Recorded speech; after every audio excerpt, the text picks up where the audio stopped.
Subscribe to Himanshu Arya tutorial and click on the bell icon to never miss an update. आज के इस video में हम लोग अपने सेल ऑर्गेनल्स को आगे बढ़ाएंगे और आज का जो सेल ऑर्गेनल्स हम पढ़ने जा रहे हैं वो है प्लास्टिड्स। तो ध्यान से देखोगे यहाँ पे, तो हमारा आज का जो टॉपिक हो गया वो क्या हो गया, तो प्लास्टिड्स। प्लास्टिड्स ये भी क्या है, तो सिंपल सा एक सेल ऑर्गेनल है। इसके बारे में अभी हम देखेंगे। इस लेक्चर के अंदर हम पूरा प्लास्टिड्स को कवर करेंगे, ठीक है ना। इसके बाद हमारे एक और शायद सेल ऑर्गेनल बचेगा, उसे बाद में देखेंगे नेक्स्ट लेक्चर में, ठीक है। तो देखो ध्यान से, plastid is one of the cell organelle जो कि सिर्फ प्लांट सेल या सर्टेन यूग्लिनोइड्स में पाया जाता है। यूग्लिना आपने पढ़ा होगा, अच्छा डाइवर्सिटी आपने पढ़ा नहीं है, कोई नहीं, डाइवर्सिटी पढ़ाऊंगा वहाँ पे उसे और डिटेल में बताऊंगा, ठीक है ना। तो बेसिकली आप इतना ही समझो कि plastids are cell organelles which are found in plant cell only. Animal की अगर बात करें तो एनिमल सेल में प्लास्टिड्स क्या होते हैं, तो एब्सेंट होते हैं। एनिमल सेल में प्लास्टिड्स होते ही नहीं है। कहाँ पाए जाते हैं, तो प्लांट सेल में पाए जाते हैं। तो सबसे पहले, और देखो इसकी जो डिस्कवरी हुई थी ना वो अर्नस्ट हैकेल के द्वारा की गई थी, तो उसे भी आप लिख लेना। सबसे पहला पॉइंट लिख लेना, डिस्कवर्ड बाई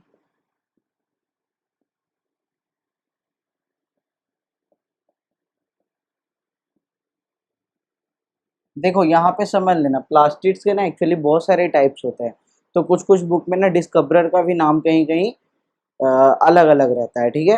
लेकिन बेसिकली आप इसे याद रखोगे। आगे लिखना नेक्स्ट पॉइंट,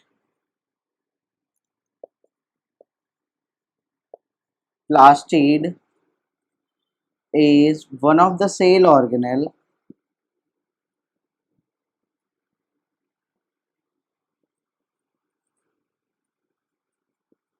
found in, याद रखना कहाँ पाया जाता है, तो found in plant cells and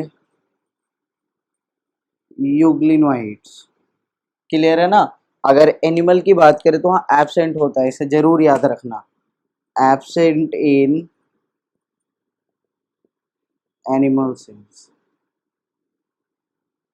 animal cell में हम प्लास्टिड नहीं पढ़ेंगे। अगर हमें लास्ट में एनिमल सेल प्लांट सेल का डिफरेंस लिखने को आए तो हम एनिमल सेल में प्लास्टिड को नहीं दिखाएंगे। कहाँ दिखाएंगे, तो प्लांट सेल में। नहीं, प्लांट सेल में तो प्रेजेंट होंगे, बट एनिमल सेल की अगर बात करें तो वहाँ क्या होगा, एब्सेंट होगा। अब देखो ध्यान से देखना, प्लास्टिड्स में ना certain type of, different type of actually pigments present होते हैं। प्लास्टिड के अभी टाइप भी देखेंगे, तो डिफरेंट टाइप के प्लास्टिड्स में different type of pigments present होते हैं। अब यहाँ पे एक नया वर्ड आया पिगमेंट, समझना पहले उसे, फिर हम आगे बढ़ते हैं। देखो यहाँ एक नया वर्ड आया है पिगमेंट।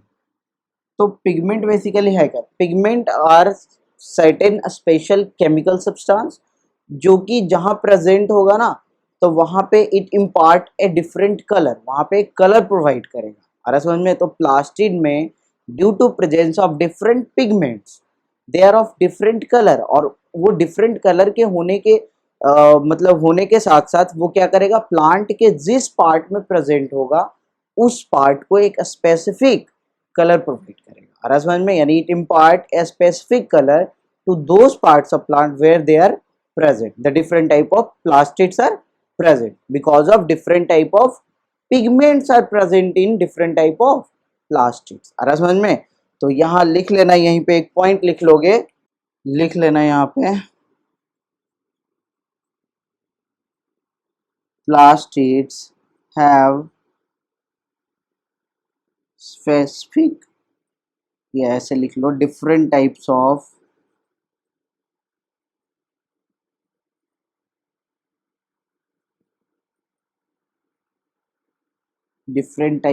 क्या पिगमेंट, सॉरी प्लास्टिड्स लिख रहे थे, different type of pigments which, या ऐसे लिख लो, due to which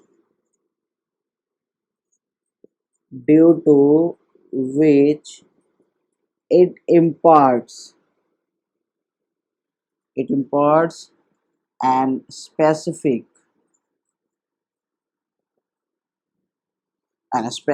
color to different plant parts। तो प्लांट के डिफरेंट पार्ट्स को ये डिफरेंट कलर प्रोवाइड करेगा due to presence of different type of pigments in different type of plastids. अब वही अगला जो टॉपिक है ना हमारा वही पढ़ना है, different type of plastids on the basis of pigment. Pigment के आधार पे हम प्लास्टिड्स को डिफ्रेंशिएट करेंगे, अलग अलग टाइप में देखेंगे, ठीक है ना। तो यहाँ अलग से हेडिंग डालोगे, इधर स्पेस उतने में होगा नहीं, मैं इसे इरेज कर देता हूँ, ठीक है ना। इसे आप जल्दी से नोट कर लो, साथ साथ इसे इरेज कर रहा हूँ, इसके बाद देखेंगे हम टाइप्स ऑफ प्लास्टिड्स। क्लियर है ना, तो देखना ध्यान से यहाँ।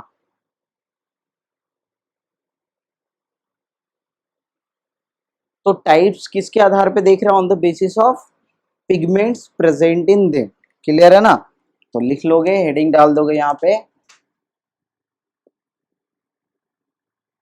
Types of plastic on the basis of pigments present in them। और पिगमेंट कौन सा प्रेजेंट है इसके आधार पे हम प्लास्टिड का टाइप देख रहे हैं। तो जो सबसे पहला हमारा टाइप है, जो सबसे पहला टाइप है ना, वो क्या है, तो सबसे पहला ध्यान से लिखोगे, ल्यूकोप्लास्ट। सबसे पहला क्या है, ये ई है, ल्यूकोप्लास्ट। ल्यूकोप्लास्ट में याद रखना, ल्यूकोप्लास्ट में कलरलेस प्लास्टिड्स होंगे। क्या होंगे, कलरलेस प्लास्टिड्स। यहाँ पे कोई कलर नहीं होगा इसका, ठीक है ना। जो बेसिक फंक्शन होगा ल्यूकोप्लास्ट का वो होगा storage of different type of nutrients. अलग अलग न्यूट्रिएंट्स को क्या करेगा, तो स्टोर करेगा। अब ऑन द बेसिस ऑफ कि कौन से न्यूट्रिएंट को स्टोर कर रहा है, ध्यान से सुनोगे कि कौन से न्यूट्रिएंट को स्टोर कर रहा है, इसके आधार पे ल्यूकोप्लास्ट के फिर फर्दर टाइप्स हो जाते हैं, ठीक है ना, वो अभी बता रहे हैं। इसके ये ल्यूकोप्लास्ट हो गया। इसके बाद दूसरा आता है हमारा, जो दूसरा आता है वो है हमारा क्रोमोप्लास्ट। दूसरा क्या है, क्रोमोप्लास्ट। और जो तीसरा आता है वो है हमारा क्लोरोप्लास्ट। ये तो सबने सुन रखा होगा। तो तीन हो गए, leucoplast, chromoplast and the third one is chloroplast. बस एक शॉर्ट में समझो, ल्यूकोप्लास्ट स्टोरेज करेगा कलरलेस प्लास्टिड्स। क्रोमोप्लास्ट की बात करो तो क्रोमोप्लास्ट का जो कलर होगा ना वो येलो टू ऑरेंज वेरी करेगा। इसमें पिगमेंट्स प्रेजेंट होंगे और उन पिगमेंट्स का नाम जो होगा वो बेसिकली कैरोटिनॉइड्स पिगमेंट्स होंगे। जैसे उसके अगर एग्जांपल तुम देखना चाहो तो उसमें जैंथोफिल होता है, क्लियर है ना, तुम्हारे कैरोटीन्स होते हैं। तो ये सब अलग अलग टाइप ऑफ पिगमेंट्स होते हैं जो उसको कलर प्रोवाइड करता है। और क्लोरोप्लास्ट जो है ये आपको पता होगा, यहाँ पे भी पिगमेंट होगा and the pigment is what, chlorophyll. Pigment is what, chlorophyll. और कलर कैसा होगा, तो ग्रीन होगा। इसका कलर कैसा होगा, तो येलो टू ऑरेंज होगा। और इसका कलर कैसा होगा, तो कलरलेस होगा, कलर ही नहीं होगा। ये इसका काम क्या होगा, तो इसका काम होगा स्टोरेज करना।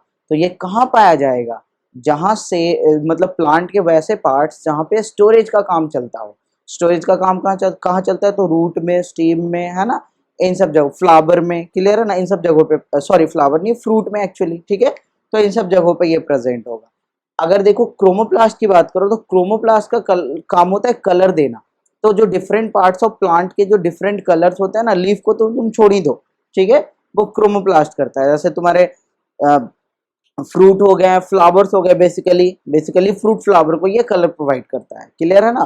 तो वहां पे क्रोमोप्लास्ट होता है। इसका एक फंक्शन अगर देखा जाए तो ये देखो, फ्लावर को, फ्लावर के जो सेपल्स होते हैं, एक्चुअली सेपल्स नहीं, पेटल्स एक्चुअली, है ना।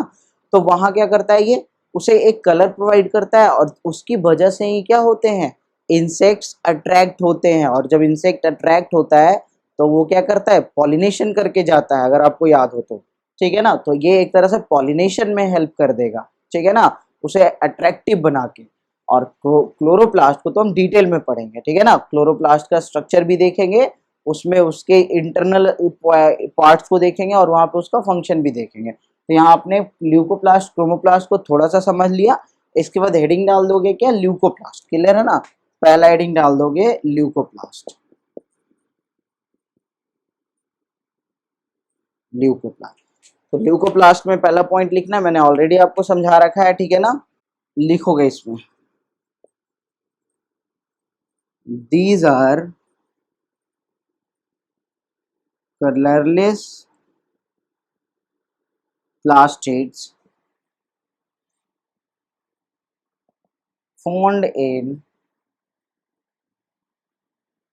storage cells of plant, plant के स्टोरेज सेल्स में पाए जाएंगे। लाइक क्या हो गया, like root, stem, fruits, etc। इन सब जगहों पे जहाँ पे स्टोरेज का काम चलता है, न्यूट्रिएंट को स्टोर करके रखा जाता है। इवन सीड्स वगैरह भी है ना, सीड्स भी लिख सकते हो।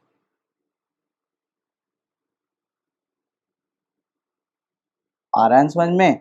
देखो रूट स्टीम ये सब क्या होता है आपको याद होगा, कुछ मॉडिफाइड रूट मॉडिफाइड स्टीम पढ़े होगे आप, जहाँ पे कि उनका मतलब क्या होता है, मॉडिफिकेशन हो जाता है for the purpose of storage. जैसे अगर पोटैटो की बात करो तो पोटैटो क्या, पोटैटो इज मॉडिफाइड स्टीम, अगर आपको पता हो तो क्लियर है ना। वो स्टीम का मॉडिफिकेशन है जो किसके लिए मॉडिफाइड हुआ है, तो स्टोरेज पर्पस के लिए। तो यहाँ पे वही चीज है। अब देखो यहाँ पे भी समझोगे कि क्या स्टोर कर रहा है, on the basis of stored material, क्या स्टोर किया है उसके आधार पे इसके भी टाइप्स हो जाएंगे। यानी यहाँ पे भी लिख लेना ल्यूकोप्लास्ट के टाइप्स। ल्यूकोप्लास्ट के अगर टाइप्स की बात करो तो देखो सबसे पहला जो टाइप्स है वो है अमाइलोप्लास्ट, दूसरा जो है वो है एल्यूरोप्लास्ट, और तीसरा जो है वो है इलायोप्लास्ट। क्लियर है ना। तो ये तीन तरह के प्लास्टिड्स कहाँ आ गए, ल्यूकोप्लास्ट में। अब देखो क्या क्या स्टोर करेगा, ये भी तो पॉइंट पढ़ना है ना हमें। तो अमाइलोप्लास्ट स्टोर करेगा कार्बोहाइड्रेट को, एल्यूरोप्लास्ट स्टोर करेगा प्रोटीन को, और इलायोप्लास्ट स्टोर करेगा फैट वाइल्स जो भी होते हैं ना, इससे स्टोर करेगा। तो यहाँ पे लिख ही लो, यहाँ पे क्या लिख लोगे, स्टोर्स, थोड़ा बड़ा लिख देते हैं, कार्बोहाइड्रेट्स। यहाँ क्या लिख लोगे, स्टोर्स प्रोटीन्स, और this one stores fats vines. Clear है ना। तो ये हो गया तुम्हारा स्टोरेज, यानी ल्यूकोप्लास्ट हो गया। यहाँ पे ल्यूकोप्लास्ट समझ में आया। इसके बाद हम बढ़ते हैं कहाँ, क्रोमोप्लास्ट पे। इसके बाद कहाँ चलते हैं, क्रोमोप्लास्ट पे। से जल्दी से नोट करो।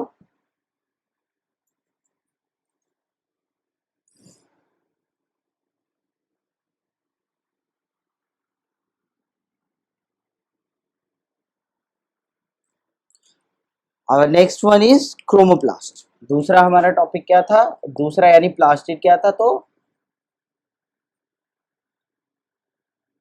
Chromoplast. Chromoplasts are actually colored pigment due to presence of certain pigments like carotenoids pigment, like तुम्हारा क्या हो जाएगा, कैरोटीन्स, जेंथोफिल्स लिख लेंगे इसमें। These are colored pigments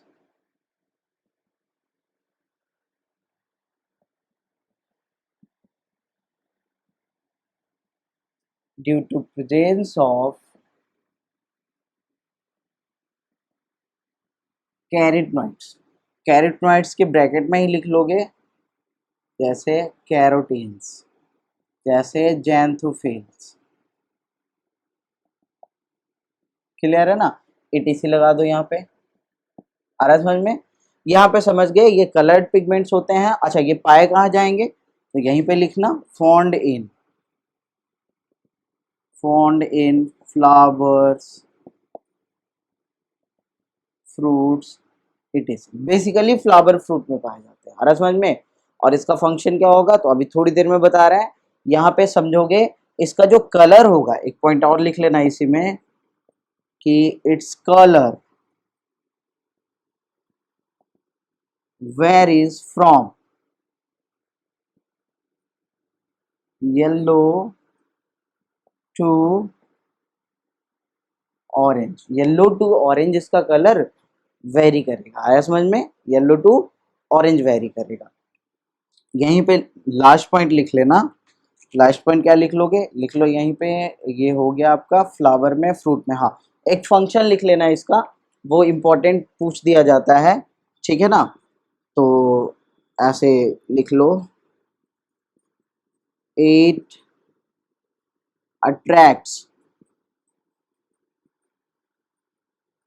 pollinators pollinators में बेसिकली कौन आएंगे, तो यहाँ पे इंसेक्ट्स की बात हो रही है ना, इंसेक्ट को अट्रैक्ट करेगा for the purpose of what, pollination, for the purpose of what, तो पॉलिनेशन। तो पॉलिनेशन होगा, और पॉलिनेशन आपको पता होगा, the transfer of pollen grains from anther to stigma is called pollination. Pollination वैसे मैं आगे बताऊंगा आपको जब रिप्रोडक्शन में जरूरत पड़ेगी, तो 10th क्लास में, ठीक है ना, वहाँ डिटेल में पढ़ना है पॉलिनेशन को। पॉलिनेशन के बाद फिर फर्टिलाइजेशन होता है प्लांट में, उस वहाँ पे भी बहुत सारे प्रोसेस होते हैं, double fertilisation, triple fusion, syngamy, है ना, इन सब चीज़ों को पढ़ेंगे, लेकिन बाद में पढ़ेंगे यहाँ पे, ठीक है ना, वो 10th क्लास में पढ़ेंगे हम। तो ये पॉलिनेशन वैसे बेसिकली आपको पता होगा, पॉलन ग्रेन्स क्या होते हैं, एंथर टू स्टिग्मा जाते हैं और वहाँ पे फिर पॉलन ट्यूब का फॉर्मेशन होता है, फिर वहाँ से पॉलन ग्रेन्स ओवरी की तरफ मूव करता है, और फिर वहाँ पे जाके ये क्या करता है, ओव्यूल के साथ मिक्स करता है, फर्टिलाइज करता है। सो यही पॉलिनेशन था। तो ये बेसिकली क्या करेगा, पॉलिनेशन में हेल्प करेगा। अब last type of plastid is the chloroplast, यानी थर्ड वन इज क्लोरोप्लास्ट। तो देखोगे अब तीसरा हमारा क्या है, तो क्लोरोप्लास्ट देखना है। तो तीसरा हमारा टॉपिक क्या हो जाएगा यहाँ पे, तो थर्ड वन इज क्लोरोप्लास्ट। अब इसे थोड़ा डिटेल में पढ़ेंगे हम, ठीक है, बेसिकली क्वेश्चंस यहीं से बनते हैं। क्लोरोप्लास्ट भी सीधा सीधा पहले समझोगे। क्लोरोप्लास्ट बेसिकली एक प्लास्टिड का टाइप है, पाया कहाँ जाएगा, तो बेसिकली लीव्स में, क्लियर है ना, मीजोफिल सेल्स होते हैं ना, उधर इसका नंबर सबसे ज्यादा होता है। वैसे क्लोरोप्लास्ट ना यंग स्टेम्स वगैरह में भी पाए जाते हैं, लेकिन वहां पे नंबर इसका बहुत कम होता है, ठीक है ना, 1 डिजिट में नंबर होता है इसका। लेकिन अगर वही मीजोफिल सेल्स जो लीफ में प्रेजेंट होते हैं, अगर उसकी बात करें, तो वहाँ पे इसका जो नंबर होता है वो 2 डिजिट में होता है, 20 40 ऐसे करके होता है। और अगर स्टीम में देखे ना, तो 1 2 ऐसे होता है। क्लियर है, समझ में आ रहा है। तो यंग स्टीम भी फोटोसिंथेसिस करने में हेल्प करता है, लेकिन उसका जो रेट होता है ना, वो बहुत ही कम होता है, उससे प्लांट का काम नहीं चलने वाला है। तो इसीलिए प्लांट में जो लार्ज अमाउंट ऑफ फोटोसिंथेसिस का प्रोसेस हो रहा है, वो बेसिकली कहाँ हो रहा है, तो लीफ में हो रहा है। इसीलिए तो लीफ को किचन बोलते हैं। और अगर सेल में देखा जाए तो इस क्लोरोप्लास्ट को ही किचन बोलते हैं। आ रहा समझ में।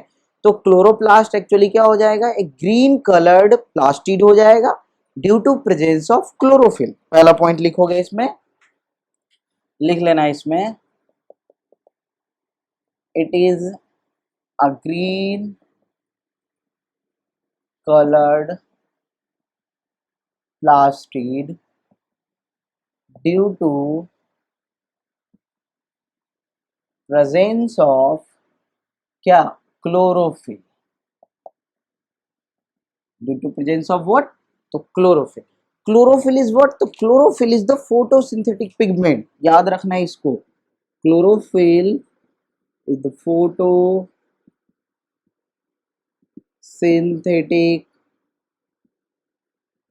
Pigment.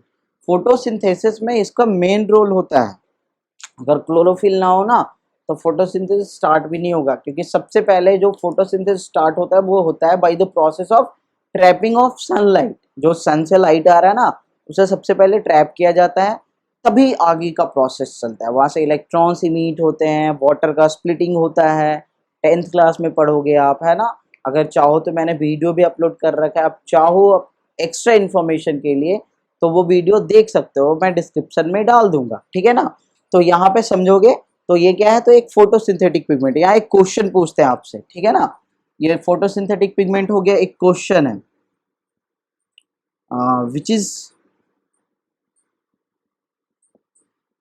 Which is the respiratory pigment.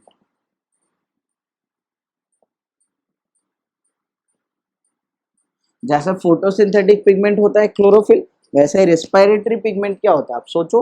जो रेस्पिरेशन में बेसिकली हेल्प करता है, ऑक्सीजन को कैरी करने में। याद आया आपको कुछ? अगर याद नहीं आया हो तो याद रखना, haemoglobin. HB stands for haemoglobin.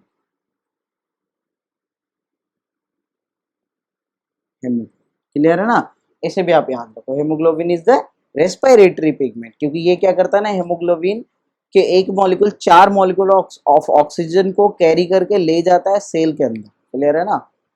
और वहां पे फिर उस ऑक्सीजन का यूटिलाइजेशन होता है in the process of cellular respiration, और फिर वहां पे एनर्जी बनता है आपको पता होगा माइटोकॉन्ड्रिया आपने पिछले क्लास में पढ़ रखा है, क्लियर है ना। तो उससे थोड़ा सा रिलेट करके आप समझ सकते हो चीजों को। तो ये समझ गया, this is the photosynthetic pigment. अब देखो ध्यान से समझना, लीफ का जो कलर होता है ग्रीन, वो भी तो इसी की वजह से होता है, ड्यू टू क्लोरोफिल। आ रहा समझ में। तो यहाँ पे एक और पॉइंट लिख लोगे, the colour of leaf is basically green, which is due to presence of chlorophyll। जो किसकी वजह से है, तो क्लोरोफिल की प्रेजेंस की वजह से। Chlorophyll is the photosynthetic pigment. इतना समझ में आया। अब देखेंगे, देखो ध्यान से समझो, क्लोरोप्लास्ट करेगा क्या, it helps in photosynthesis by trapping of light. Light energy जो होता है ना, जो फोटोन की फॉर्म में आ रहा है, तो उसे क्या कर रहा है, ये ट्रैप कर रहा है या एब्जॉर्ब कर रहा है, ताकि आगे का रिएक्शन फिर पॉसिबल हो सके। और इसीलिए इसे एक तरह से देखा जाए तो क्या कर रहा है, फोटोसिंथेसिस को ना इनिशिएट कर रहा है, शुरुआत कर रहा है फोटोसिंथेसिस का। तो it helps in photosynthesis. Chloroplast क्या है, is the site of photosynthesis. Chloroplast में ही क्या हो रहा है, फोटोसिंथेसिस हो रहा है। चाहो तो लिख लेना next point, it is the site of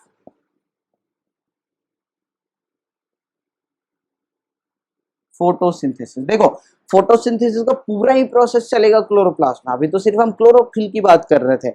इसके अंदर क्या क्या होते हैं, देखो मैं यहाँ पे एक सिंपल सा डायग्राम देके बना के आपको समझा रहा हूँ, समझने की कोशिश करना, ठीक है ना। तो यहाँ दिख जाएगा ना, चलो सही। देखो याद रखना, ये जो मतलब जो क्लोरोप्लास्ट है, ये भी एक डबल मेम्ब्रेनस स्ट्रक्चर है।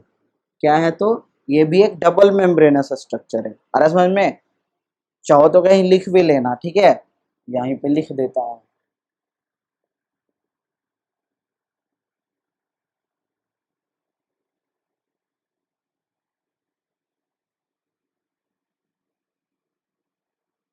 अब सही है, क्लियर है ना। देखो ध्यान से, तो एक मेम्ब्रेन हुआ, दूसरा इसी पे बनाते हैं।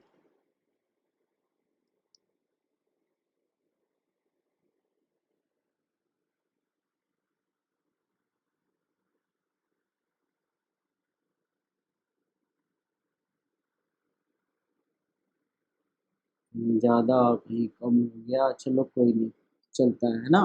तो ये डबल मेम्ब्रेनस स्ट्रक्चर हो गया। अब देखो ध्यान से, इसमें भी क्या हो गया, this is the outer membrane, और ये अंदर वाला क्या हो गया, इनर मेम्ब्रेन। दिख रहा है ना। चलो, this is the outer membrane and this is the inner membrane. इसके अंदर का स्ट्रक्चर देखो, ध्यान से समझना। इसके अंदर ना, जैसे क्वाइन समझते हो ना, क्वाइन, ऐसे क्वाइन है, एक के ऊपर दूसरा क्वाइन ऐसे रखा हुआ है, ठीक है ना। यानी एक क्वाइन है, उसके ऊपर दूसरा क्वाइन, उसके ऊपर तीसरा coin, A stock of coins, clear है ना। क्वाइन का एक समझ लो कि गुच्छा है, जो ऐसे इस तरीके से एक के ऊपर दूसरा रखा गया है, पाइल्स ऑफ क्वाइंस रखे हुए हैं। तो यहाँ पे समझना क्या होता है कि इस तरीके से ढेर सारे क्वाइंस लाइक स्ट्रक्चर्स होते हैं। मैं इसका नाम भी बता रहा हूँ थोड़ी देर में, आप समझोगे।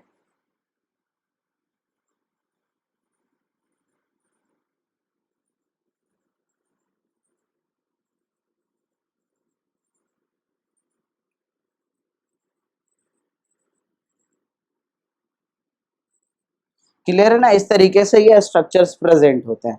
अब इसे समझ लेना, अच्छे से समझना, ठीक है ना। ध्यान से देखोगे, इसमें जो एक कॉइन दिख रहा है, मैं इसे कॉइन बोल रहा हूँ, अदरवाइज ये कॉइन तो है भी नहीं, क्लियर है ना। तो अगर इसे कॉइन मान के चलो आप, तो एक कॉइन का जो स्ट्रक्चर है, क्लियर है ना, इस एक कॉइन के स्ट्रक्चर को हम बोलते हैं थैलेकॉइड।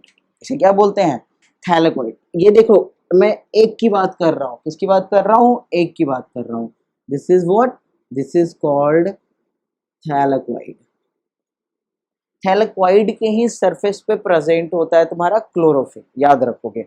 अब देखो, अगर मैं इस पूरे की बात करूं, अरे समझ में, पूरे पाइल्स की बात करूं, क्लियर है ना, ये पूरा कलेक्शन की बात करूं, सो दिस इज कॉल्ड, मैं इसे यहाँ दिखा देता हूँ, देखो यहाँ इधर स्पेस है, इसे दिखा देता हूँ। This is called grana. अरे समझ में, this is what, called grana. So ये एक की बात किया तो थैलेक्वाइड, अगर ये ओवरऑल की बात करें तो ग्रेना। ग्रेना एक्चुअली तुम्हारा प्लूरल हो गया, अगर इसका सिंगुलर देखो तो सिंगुलर ग्रेनम होते हैं, तो ये इसे मैं ग्रेनम ही लिखता हूँ। एक्चुअली जब ढेर सारे हो जाएंगे ना तो ग्रेना कहलाएगा, लेकिन यहाँ पे क्या लिख देता हूँ तो ग्रेनम लिखता हूँ मैं, ठीक है ना। तो ये ग्रेनम हो गया। अब देखो आगे चलना, थैलेक्वाइड समझे, ग्रेनम समझे, ग्रेना भी समझ गए, प्लूरल इसी का प्लूरल क्या हो जाएगा, ग्रेना हो जाएगा। अब देखो ध्यान से समझना, यहीं पे क्या होगा ना कि ये जो भी ग्रेनम है ये एक दूसरे से कनेक्टेड होंगे इस तरीके से, क्लियर है ना। एक पाइप लाइक, एक ट्यूब लाइक का स्ट्रक्चर होगा जो इसे कनेक्ट करके रखेगा, and this is called stromal lamellae. This is what, तो this is stromal, this is the stromal lamellae, this is what, stromal, stromal lamellae, this is what, stromal lamellae. अब देखो इसके अंदर अब बाकी का जो ये जो फ्लूइड प्रेजेंट है इधर, क्लियर है ना, जो भी ये एम्प्टी स्पेस में फ्लूइड वगैरह दिख रहा है तुम्हें, this is what, stroma, this is what, तो स्ट्रोमा दिख रहा है, चलो सही है। तो दिस इज व्हाट, स्ट्रोमा, ये स्ट्रोमा हो गया, this is stromal lamellae, this is thylakoid and this is granum. देखना आगे देखना, ग्रेनम यहीं पे चाहो तो लिख ही लेना आप, यहाँ पे दिस इज द प्लूरल ना, sorry this is the singular, इसका जो प्लूरल होता है मैं यहाँ लिख दूं,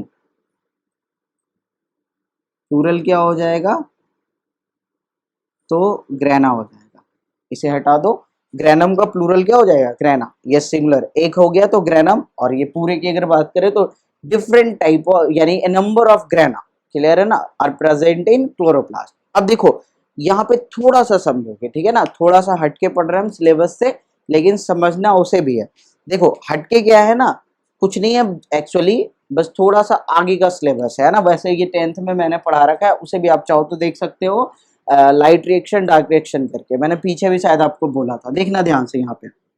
यहाँ पे क्या होता है कि फोटोसिंथेसिस का जब रिएक्शन होता है तो दो टाइप के रिएक्शन होते हैं वहां पे, एक होता है लाइट रिएक्शन और दूसरा होता है तुम्हारा डार्क रिएक्शन, क्लियर है ना। और ये दो प्रोसेस कंप्लीट होते ही तुम्हारा फोटोसिंथेसिस कंप्लीट होता है। देखो लाइट रिएक्शन में क्या होता है, तो लाइट रिएक्शन में ना दो चीज, दो मतलब प्रोसेस चलता है। एक तो क्या हुआ कि सबसे पहले क्या होता है ना कि लाइट का एब्जॉर्प्शन हुआ, उसे एब्जॉर्ब किया, ट्रैप किया, जिससे इलेक्ट्रॉन्स इमिट हुए, क्लियर है ना। अब वहीं पे लाइट के ही प्रेजेंस में क्या होता है, वाटर का ब्रेकडाउन होता है, वाटर टूटता है, क्या टूटता है, वाटर टूटता है। तो वाटर टूटेगा तो हाइड्रोजन और ऑक्सीजन में ही टूटेगा ना, आ रहा समझ में। तो ये ऑक्सीजन तो रिलीज हो जाता है इन्वायरमेंट में, लेकिन उस हाइड्रोजन का यूज हो जाता है in the formation of NADPH2, एक कंपाउंड बनाता है ये NADPH2, क्लियर है ना। This stands for nicotinamide adenine dinucleotide phosphate hydrogenase. पढ़ना नहीं है अभी हमें, क्लियर है ना, ये आगे की क्लास में पढ़ना है। और साथ ही साथ यहाँ पे ATP का भी फॉर्मेशन होता है। ADP में इनऑर्गेनिक फॉस्फेट जुटेंगे तो ATP बनेगा ना, पिछले क्लास में मैंने आपको समझा रखा है। तो यहाँ ATP का फॉर्मेशन होता है और NADPH2, तो NADPH2 प्लस ATP, ये दो चीज का फॉर्मेशन किस रिएक्शन में होता है, तो लाइट रिएक्शन में। आ रहा समझ में, लाइट रिएक्शन में NADPH2 और ATP बनता है। अब इन दोनों का यूज होता है तुम्हारा जाकर डार्क रिएक्शन में, और डार्क रिएक्शन में क्या होता है ना, तो याद रखना, एक चीज याद रखना, ग्रेनम में होता है लाइट रिएक्शन, क्योंकि देखो ग्रेनम में क्लोरोफिल है, समझो आप, ग्रेनम में ही थैलेक्वाइड है ना, और थैलेक्वाइड के ही सरफेस पे तो प्रेजेंट है ना क्लोरोफिल। तो क्लोरोफिल है कहाँ इस पूरे क्लोरोप्लास्ट में, ग्रेनम में या ग्रेना में, तो वहीं पे होगा लाइट रिएक्शन। और बाकी जो स्ट्रोमा बच गया, stroma this is the fluid, तो स्ट्रोमा में चलता है dark reaction. Stroma contains A number of enzymes which is responsible for reduction of carbon dioxide. अरे समझ में, कार्बन डाइऑक्साइड का रिडक्शन करवाएगा और वहां पे ग्लूकोज का फॉर्मेशन करवाएगा, और फिर डिफरेंट टाइप ऑफ मॉलिक्यूल्स का भी फॉर्मेशन करवाएगा। तो समझोगे यहाँ पे, यहाँ इन सब चीजों को मैं हटा रहा हूँ, बस यहाँ पे थोड़ा सा आप याद रखना जरूर, ये क्वेश्चन पूछ देता है, light reaction takes place in granum and dark reaction takes place in stroma, clear है ना। तो इसे मैं लिख ही देता हूँ, यहाँ से हटा के मैं साइड से लिख देता हूँ, यहाँ पे दिख रहा है आपको, लिख लेना, light reaction takes place in granum. और दूसरा क्या लिखोगे, तो dark reaction takes place in stroma. इसे जरूर याद रखना, ठीक है ना। और डार्क रिएक्शन में ही फाइनल प्रोसेस हो पाता है, ठीक है। इसे लाइट रिएक्शन डार्क रिएक्शन क्यों बोलते हैं, वैसे बाद में, ठीक है ना।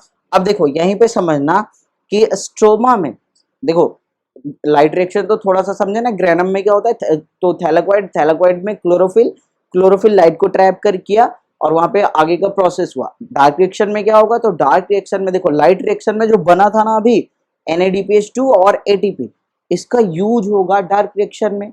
और डार्क रिएक्शन में साथ साथ CO2 जो जो इनहेल किया है प्लांट ने, है ना, बाय स्टोमेटा, तो उसका भी यूज होगा, उसका रिडक्शन किया जाएगा। रिडक्शन रिएक्शन समझते हो ना, ऑक्सीडेशन रिडक्शन, तो वहां पे उसका रिडक्शन किया जाएगा और फाइनली वहां से फॉर्मेशन होगा ग्लूकोज का C6H12O6, क्लियर है ना। और साथ ही साथ डिफरेंट टाइप ऑफ फिर न्यूट्रिएंट्स का भी फॉर्मेशन चलेगा। तो यहाँ पे एक पॉइंट लिख लेना बस अलग से, स्ट्रोमा के बारे में, स्पेस है ना, लिख लोगे stroma contains a number of enzymes। Stroma में क्या होते हैं, एक नंबर ऑफ एंजाइम्स प्रेजेंट होते हैं responsible for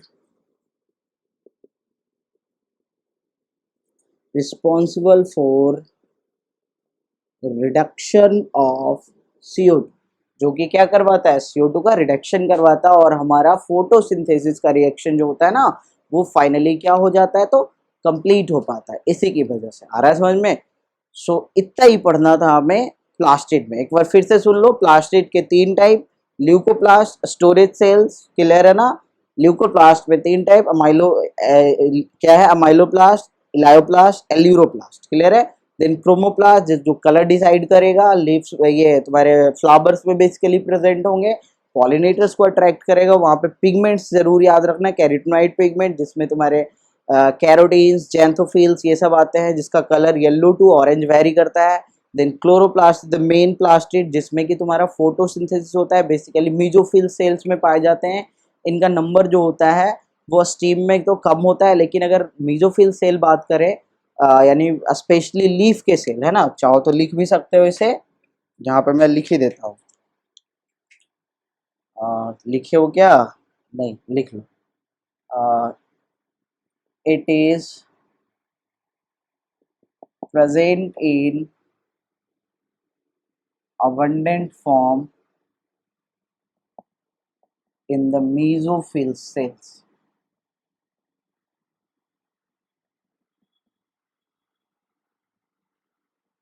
of leaves. Leaves के जो मेसोफिलस सेल्स होते हैं वहाँ पे इसका नंबर बहुत ज़्यादा होता है, क्लियर है ना। एक सेल में मतलब कि 20 से 40 भी होते हैं या उससे भी ज़्यादा होता है, क्योंकि वहाँ पे ही तो सबसे ज़्यादा प्रोडक्शन करना है ना। और समझ में। अब देखो एक और पॉइंट देखो रह गया था, बाई मिस्टेक एक और पॉइंट रह गया था, मैंने पिछले क्लास में तो समझाया था लेकिन अभी देखो दिमाग से स्किप कर गया था, तो मैं यहाँ पे क्या करता हूँ, बस थोड़ा सा इरेज करूँगा और यहीं पे बताऊँगा आपको। देखो ध्यान से, बस इतना ही, इतना काफी है। देखो क्या है वो आपको ऑलरेडी पता है, बस मुझे बताना है। सेमी ऑटोनोमस ऑर्गेनेल, है ना। तो याद रखोगे क्लोरोप्लास्ट भी जो है is also semi autonomous organelle. अब इसके बारे में तो नहीं ना बताना है मुझे डिटेल में, क्योंकि मैंने ऑलरेडी माइटोकॉन्ड्रियम बता दिया। आप चाहो तो माइटोकॉन्ड्रियम पढ़ सकते हो दोबारा से, ठीक है ना। यहाँ पर लिख सकते हो as it contains its own DNA and ribosome. लेकिन यहाँ पे एक पॉइंट देखो, पिछले लेक्चर में भी मेरे से मिस हुआ था, ध्यान से देखना। यहाँ पे ये जो राइबोसोम होता है ना, जो राइबोसोम प्रेजेंट होता है तुम्हारे क्लोरोप्लास्ट या प्लास्टिड भी बोल सकते हो तुम, क्लियर है ना। प्लास्टिड में और माइटोकॉन्ड्रिया में वो 70S टाइप होता है, याद रखना। तो 70S type ribosomes are present in prokaryotes, आपको पता है यूकैरियोट में 80S होते हैं, लेकिन 70S वाले राइबोसोम्स माइटोकॉन्ड्रिया और क्लोरोप्लास्ट में भी प्रेजेंट होते हैं, ये याद रखोगे। 70S टाइप होते हैं।